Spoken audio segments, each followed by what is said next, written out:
Hello नमस्ते साथीहरु, आज चाहिँ म यो भिडियोमा हजुरहरुलाई 12 भोल्ट ब्याट्रीबाट वाइफाई को लागि यूपीएस बनाउन गइरहेको छु। भिडियोलाई अन्तिमसम्म हेर्दिनु होला।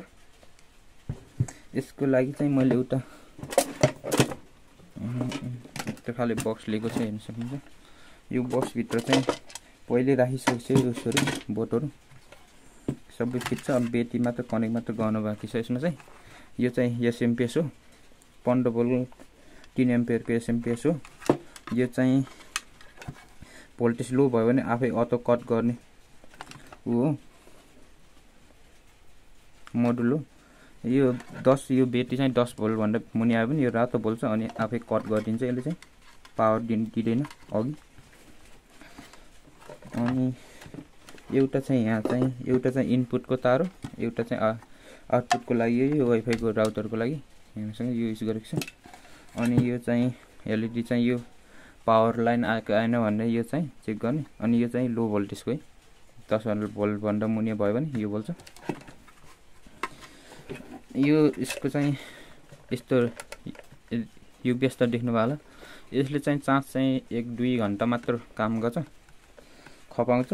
यो ब्याट्री युज गर्नुभयो भने चाहिँ हजुरहरुले 7-8 घण्टा नन दिन्छ साथीहरु। 7-8 घण्टा त यसले थाम्छ। यसलाई चाहिँ हामीले यहाँ फिट गर्न पर्ने हो।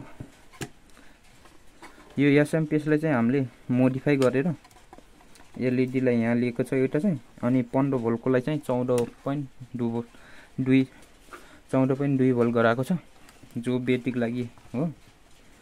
यहाँ देख्नु भयो होला, यहाँ लेखेको छ ब्याट्री को लागि चाहिँ भोल्टेज। अनि यसले सेट गर्नको लागि चाहिँ हामीले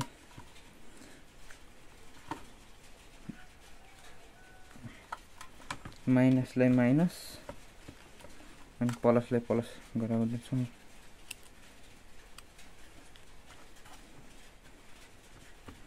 अनि राख्दाखेरि चाहिँ यसरी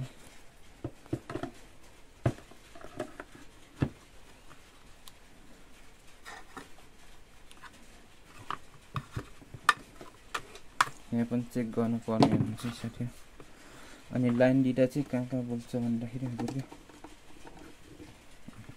मैले लाइन दिएको छु। एउटा निलो यो पावर उसको एसएमपीएस को लाइट भयो। यो चाहिँ बाहिरको लागि यो देखिन्छ, यो चाहिँ भित्रको चाहिँ ढाकिन्छ, त्यही गर्दाखेरि बाहिर तार जोडेर लिएको छ। हैन यसको माथिको ढक्कन चाहिँ यो हो।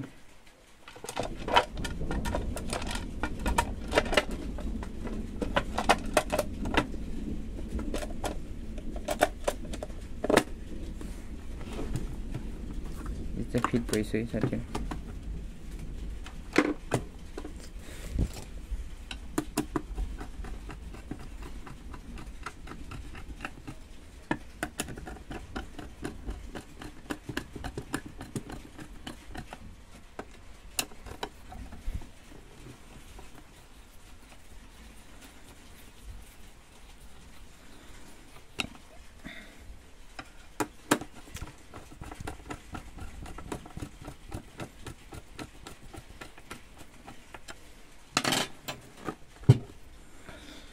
यसमा चाहिँ जति लाइन दिए नि अनि त्यस्तो ब्याट्रीलाई के असर गरेन साथीहरु। यसको भोल्टेज मिलाएको छ, यो एसएमपीएस को ओभर भोल्टेज चाहिँ हुँदैन।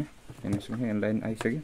आउटपुटमा चाहिँ आछ कि आएन भन्नको लागि चाहिँ हामीले यहाँ युज गर्न पर्ने भयो। के मतलबबाट युज गर्नु पर्ने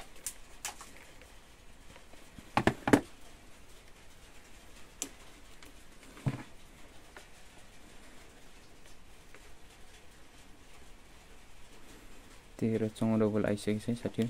यो चाहिँ 12 भोल्ट को वाइफाई राउटरलाई मात्र हुन्छ, 9 भोल्ट अनि 5 भोल्ट को लागि चाहिँ हुँदैन साथीहरु।